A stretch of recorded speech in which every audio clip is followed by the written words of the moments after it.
Plaza Podcast.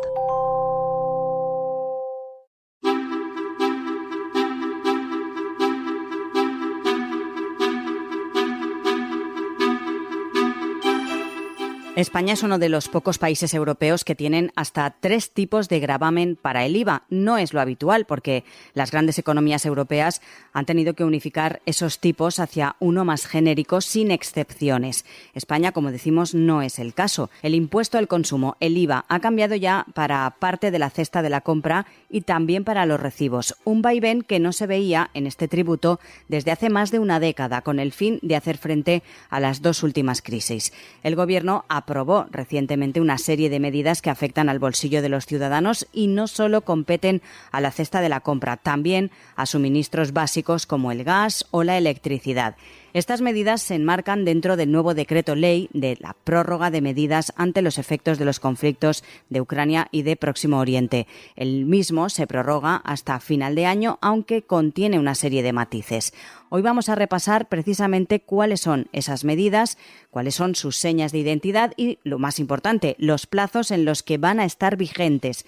Y también vamos a analizar, por supuesto, cuáles son esos pequeños matices. Hoy en Plaza al Día, con o sin IVA, todo lo que cambia en julio.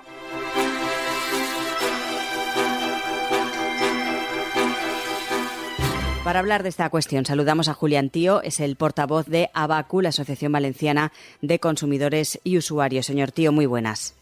Hola, ¿qué tal? Muy buenas. Decía yo al inicio, señor Tío, que España es uno de los pocos países europeos que tienen hasta 3 tipos de gravamen para el IVA, que no es lo habitual porque las grandes economías europeas han tendido a unificar esos tipos, pero en España no. Vamos a empezar, señor Tío, por recordar los que tenemos aquí en España, porque tenemos el IVA general, el reducido y el superreducido, ¿no? Sí, en España tenemos la suerte, o no, entre comillas, de tener esos diferentes tipos.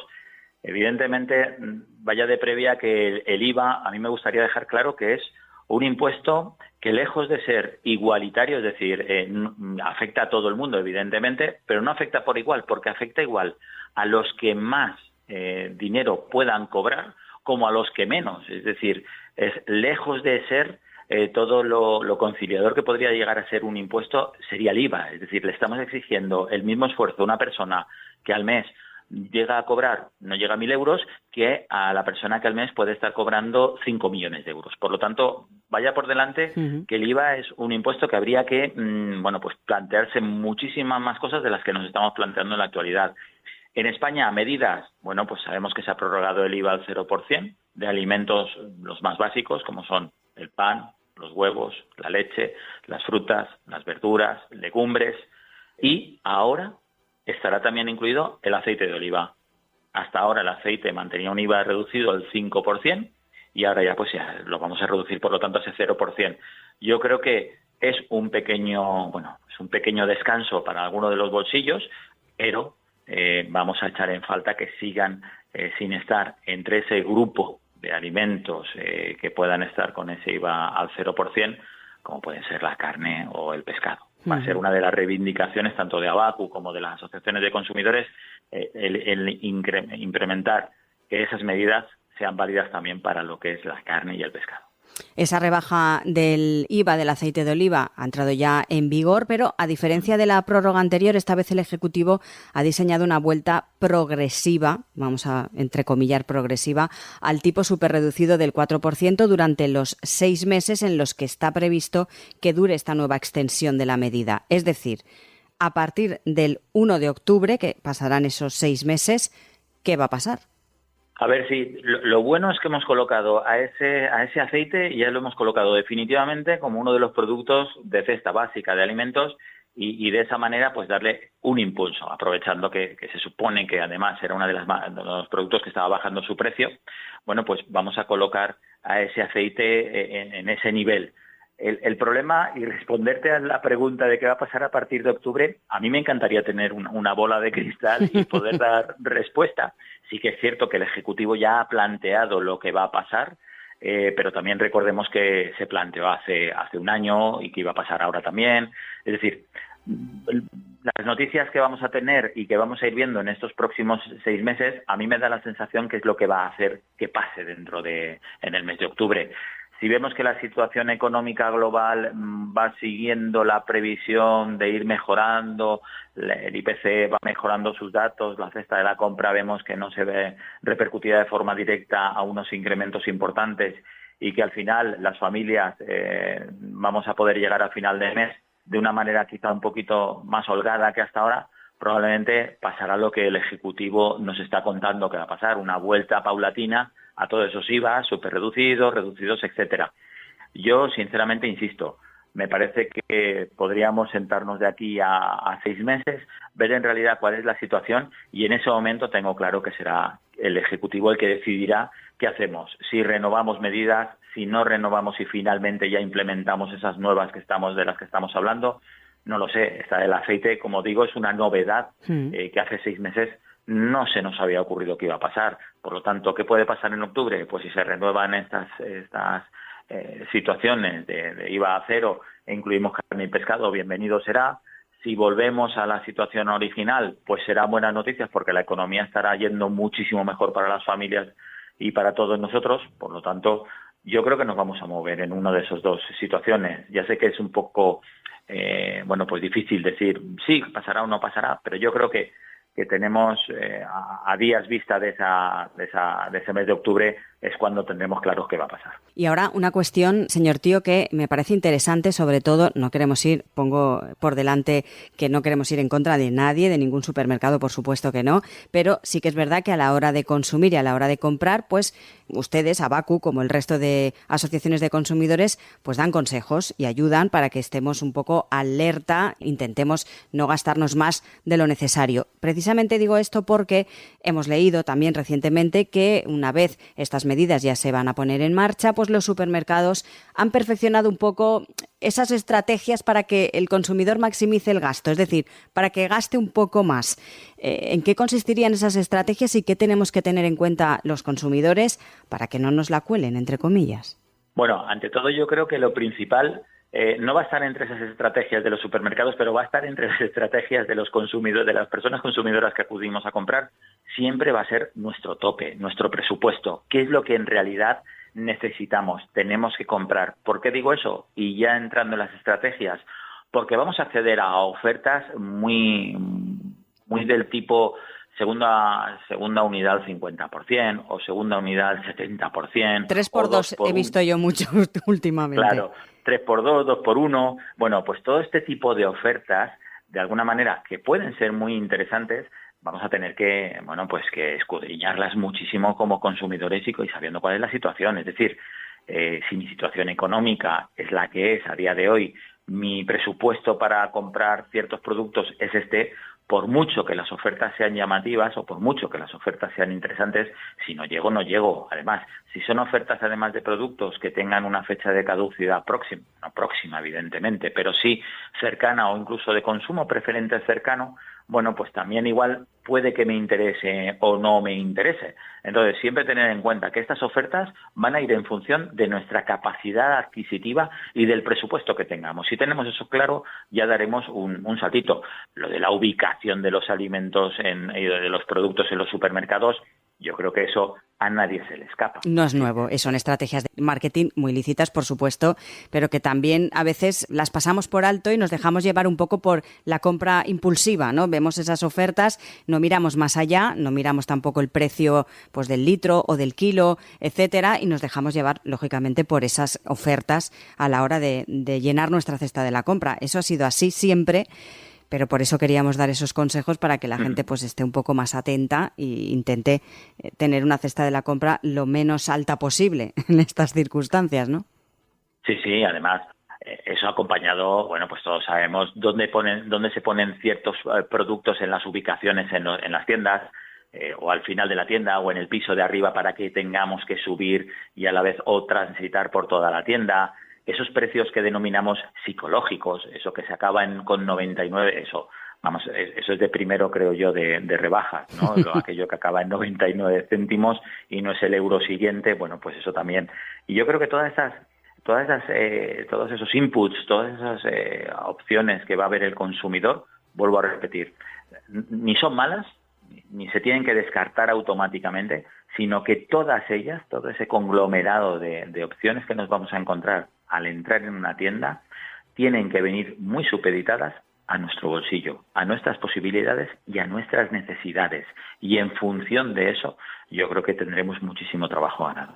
Otra normativa que desde ayer mismo también entra en vigor es la Instrucción Técnica Complementaria relativa a la puesta en servicio, modificación, mantenimiento e inspección de los ascensores. Esto va a afectar a un 35 y un 40% de los ascensores instalados en toda España, que se van a ver afectados por esta nueva norma de revisión, y que estos deberán acometer unas reformas que pueden significar un coste de hasta 30.000 euros en los casos más complejos, y se estima que tardarán aproximadamente 7 años. Otro punto importante que también queríamos recordar de cara a los consumidores, en este caso de cara a las comunidades de vecinos. Ya hicimos un podcast sobre esta noticia y sobre este tema, pero queríamos recordarlo porque empezamos el mes de julio y esto también entra en vigor. Sí, es otra de las malas noticias, entre comillas, para los bolsillos de los usuarios, porque al final, pues quien tenga o conviva en una comunidad de propietarios y ascensor va a tener que adecuar las instalaciones en el caso de que sean necesarias. Como siempre, importantísimo el consejo del propio administrador de la finca, que en primera instancia es el interlocutor válido con la comunidad de propietarios para preguntarle si efectivamente el ascensor cumple o no con la normativa vigente. Todas aquellas comunidades que tengan contratados el servicio de mantenimiento de ascensores de la misma manera van a poder contactar con, si en el caso de que no hubiera administrador en la finca, pues contactar directamente con las propias compañías para que sean las que nos indiquen si en realidad nuestros ascensores tienen que llevar a cabo todo ese tipo de modificaciones. Y como siempre, pedir varios presupuestos para ver cuál se ajusta mejor a lo que en realidad necesitamos y a un precio más interesante para nuestros bolsillos. Yo creo que al final, y siempre teniendo en cuenta que esos contratos de mantenimiento en algunas de las comunidades pueden llevar obligadas a que esas instalaciones, esas acciones que se van a llevar a cabo en los ascensores tengan que llevarse a cabo con la empresa en concreto con la que se tiene contratado el mantenimiento. Por lo tanto, hablar con el administrador de la finca, revisar esos contratos de mantenimiento con las empresas que hacen los mantenimientos de los ascensores y en tercera instancia pedir diferentes presupuestos para ver si en realidad podemos ahorrarnos algo. Yo creo que eso hará por lo menos un poco más llevadera ese otro escalón de subida hacia nuestro bolsillo, sí. Otra de las cuestiones que también queríamos destacar es el bono social eléctrico. Hemos hablado de los alimentos, pero la luz y el gas también es otro gasto que todos los hogares tienen y que también hay cambios. Sí, hemos visto que este bono, va a ir disminuyendo a un ritmo, se nos ha dicho que de un 7,5% trimestral. Ofrecía un descuento actualmente para los consumidores vulnerables de un 65% y un 80% para los vulnerables severos. Pero fíjate, es uno de los bonos, yo leía hace escasas fechas, la cantidad de millones de usuarios que podrían verse beneficiados por dicho bono y que no lo han solicitado, o bien por desconocimiento, o bien por dificultad a la hora de acceder a él. Y al final yo creo que todas las ayudas que existen, pero que no llegan finalmente a los usuarios que tienen que llegar, al final son ayudas que podemos verlas como que se tiran a la basura directamente. Por lo tanto, ese bono social eléctrico, yo creo que la Administración no debe de estar contenta con la repercusión y el uso que se ha hecho de él. Creo que habrá que buscar otro tipo de situaciones y, desde luego, si este bono social finalmente va a ir bajando lo que son las ayudas o los importes hacia las familias, vamos a tener que buscar otras medidas que lleguen más a las familias, que sean más sencillas de poder acceder a ellas y que finalmente podamos hablar de un éxito, porque ese éxito significará que muchas familias han recibido esas ayudas. Y señor Tío, vamos a acabar con una buena noticia, pero no para nosotros, que todavía no estamos jubilados. Hablamos del Inserso. Se abre el plazo precisamente este mes de julio para participar en esa nueva temporada del conocido Inserso, el programa de turismo del 2024-2025, y que arrancará en octubre, pero que ya a partir de este mes de julio se puede solicitar y que hay convocadas casi 887.000 plazas. El plazo de solicitud precisamente se va a extender hasta el 22 de julio de este año, o sea que todos aquellos que se puedan beneficiar, que sepan que ya pueden hacerlo. Sí, yo creo que es un sistema que favorece a muchísimos eslabones de esa cadena.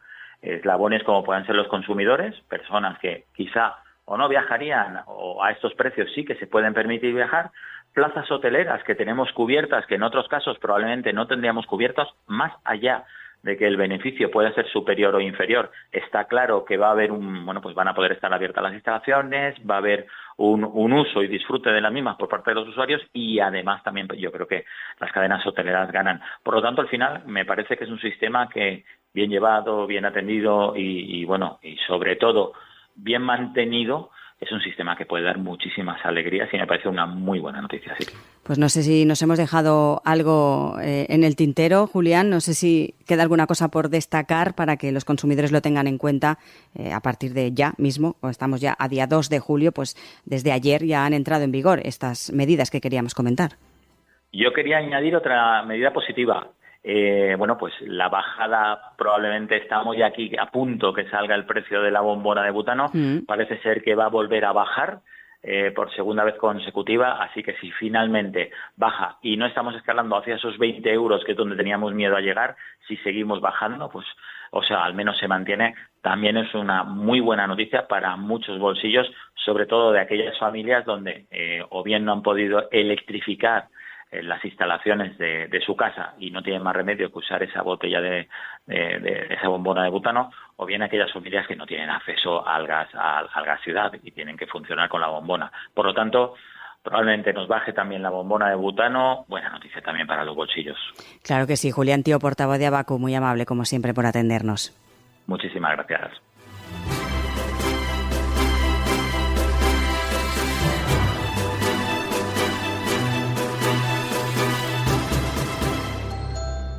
Tal y como estaba previsto, el aceite de oliva ya forma parte del grupo de alimentos con un IVA reducido al 0%, medida que estará vigente, como les estábamos contando, hasta el 30 de septiembre de este 2024. Junto a los bienes de primera necesidad, el Gobierno también ha puesto hincapié en las medidas relativas a suministros básicos como el gas o la electricidad. Por un lado, hace indefinida la tarifa especial de gas natural para comunidades de vecinos con calefacción y agua caliente colectiva y, por otro, extiende hasta el 30 de junio de 2025 los descuentos del bono social eléctrico. Recuerden que tienen disponibles todos los episodios de Plaza al Día, así como el resto de contenidos de Plaza Podcast en nuestra web plazapodcast.es, también en todas las cabeceras del Grupo Plaza y a través de las diferentes plataformas de podcast.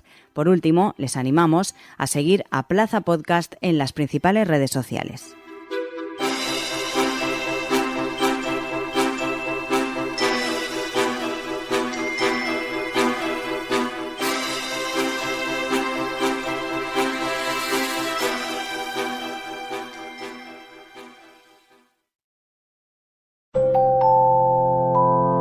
Plaza Podcast.